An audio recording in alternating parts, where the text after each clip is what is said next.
Hello all, welcome to part 18 of the Wireless LAN Security Mega Primer. In this video, we will learn about Corex Chop Chop attack.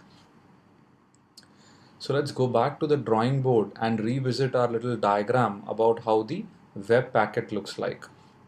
So basically inside the encrypted part, we have the encrypted data. Along with that, we have 4 bytes of the encrypted ICV. And if you remember, this is nothing but a XOR operation between the RC4 key stream and the plaintext data and plaintext ICV. So how does Corex Chop Chop attack work? Well, this also utilizes the whole message modification vulnerability. How? So imagine that this is the entire encrypted packet. Currently, the attacker has no idea about the key and hence he cannot decrypt this packet by himself. So what Corex Chop Chop attack does is that it takes this encrypted packet along with the ICV and first chops off the last byte of the packet, right, just before the ICV. So this is last byte of the actual data inside the web packet. Now what Corec does is he now has to go ahead and recalculate the ICV to create a valid packet. But the problem really is that he does not know the plain text value of the data which he had just deleted in the last byte, and hence he cannot calculate the value of the ICV reliably, right? So what actually happens is Corec goes ahead and deletes this last byte and creates a shorter packet. So this new packet is 1 byte shorter. Now, in order to adjust the ICV with the patch, just like we saw in the Cafe Latte attack, Corec does something very interesting. So he says, well, let me actually guess the value of this byte. Now, which can be 00 to FF, right? So he now takes the first value and says, well, my guess is that let this deleted byte have a plain text value of 00. And then he adjusts the ICV accordingly, right? And what he does is he now sends this packet to the access point destined to a multicast address. Now, if his guess was right that actually the plain text value was 00, then the new encrypted ICV which he adjusted would also be correct, right? In which case the access point would accept that packet, decrypt it, again encrypt it and send it out to the multicast address. So using the MAC address bytes of the multicast address and other interesting things, Corec can easily identify whether the packet which he sent out with the chopped byte was actually relayed or not. So what he does is he takes various guesses. So he says, well, let me try and first guess that the value of the plain text was 00 for this byte. In which case the new adjusted ICV would be ICV1, which would be here in the encrypted form. Then he sends it to the access point. So let's say the AP does not relay it, which means accepted is no. So then he goes on to his next guess and says, let me try with a value of 01.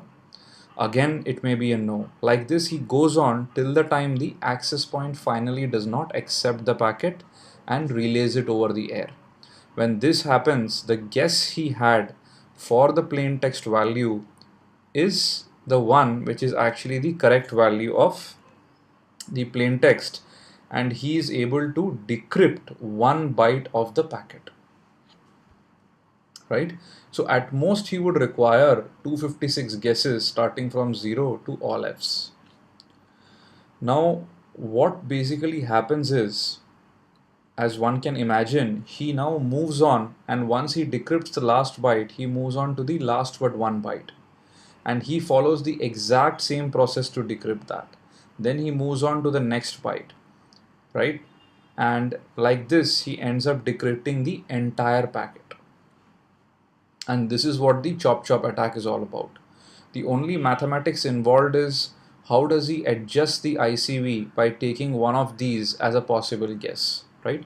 So the real math is out of scope, but it has to do with the way in which you can write all these polynomial equations pertaining to CRC and how it is possible to adjust the CRC when basically you chop off one of the bytes, which would be something like a prefix to one of the powers in the polynomial. Anyway, let's not worry too much about that. So moving on, what is the end result? We are able to decrypt the entire web packet byte by byte, right?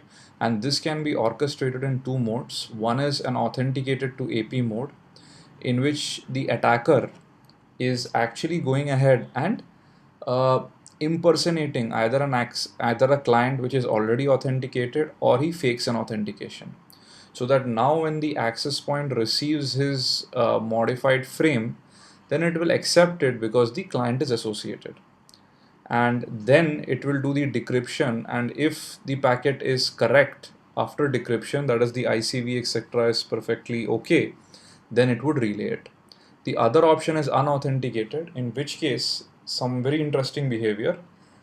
If the web packet is valid after the correction, then if the MAC is not associated, then the access point, some access points actually send a deauth message.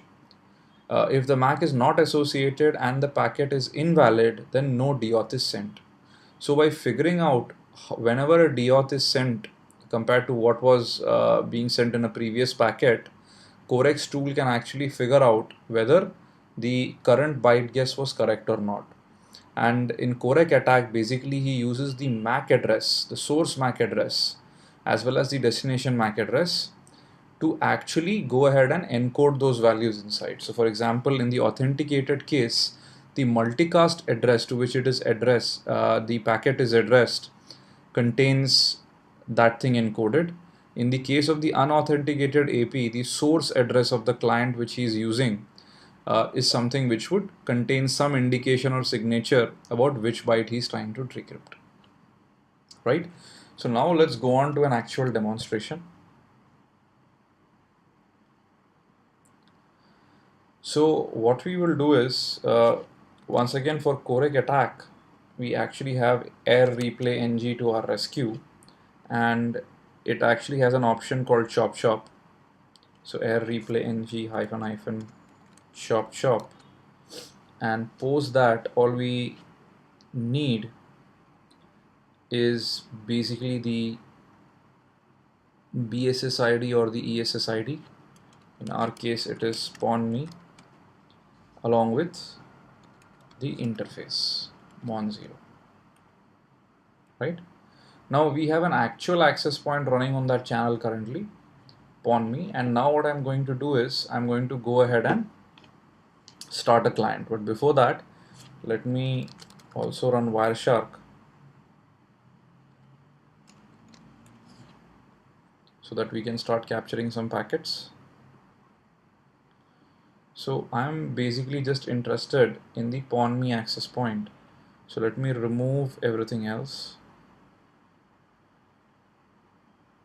Also, I really do not need the beacon frames.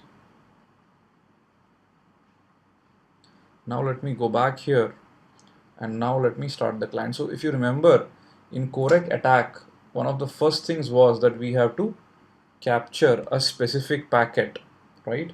Now we've associated to the access point, and now the tool is automatically telling us that there is a packet of size 70 2DS, which means the client is sending it.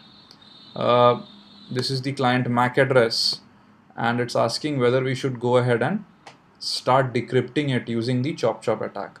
So before that, let me actually add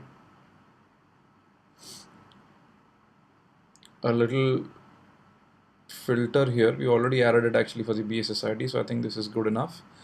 Hopefully I have started the sniffing. Let me kind of verify that. I think I get that wrong practically in every video. So here goes, and we see a lot of data kind of going by. Let's go ahead and start the attack right now.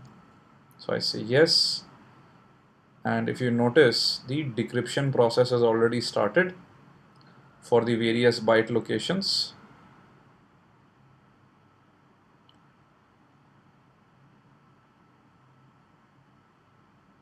Beautiful. And if you notice, it says the plain text packet has been saved in this file and the key stream has been saved in the other file. So let's actually look at what was that packet. Can start an instance of Wireshark here and give it the packet name, the file name, and this was actually an ARP packet being sent by the client to the access point. Awesome. So now you see the power of how you were able to decrypt a packet even without knowing the web key, and that is the power of the Corec attack. Now, just to verify what really happened,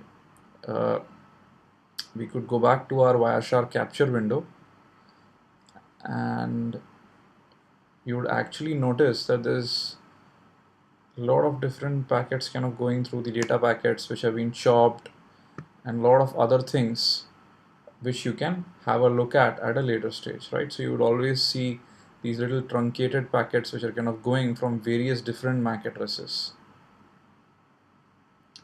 So this is how it is really possible to actually decrypt a packet using the Corec chop attack. And I would really urge you to go ahead and try this out yourself. Well, that's all for this demonstration. You may kind of hear a little bit of tiredness in my voice because it's quite late here. Hopefully you enjoyed this video. In the next video, we will look at fragmentation based attacks which can be applied against web. So hope you enjoyed the video. Please leave your comment behind. Look forward to hearing from you. Thank you.